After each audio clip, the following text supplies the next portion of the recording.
Hi, in this tutorial I'm going to show you how to disable login password and lock screen in Windows 10. So there is one new method that I recommend you to use.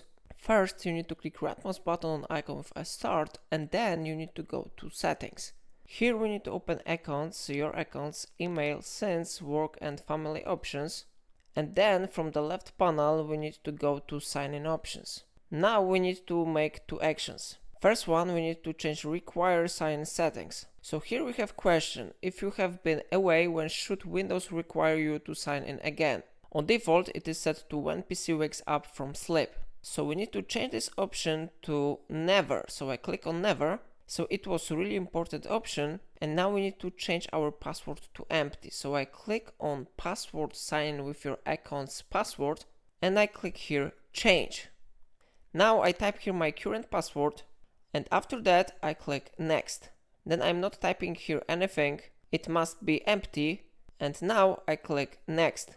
Then we need to click finish, and after that lock screen and login password will not be required if you will restart or turn on your computer again. If I helped you, remember to buy me coffee from link in description, and don't forget to like this tutorial and subscribe my channel.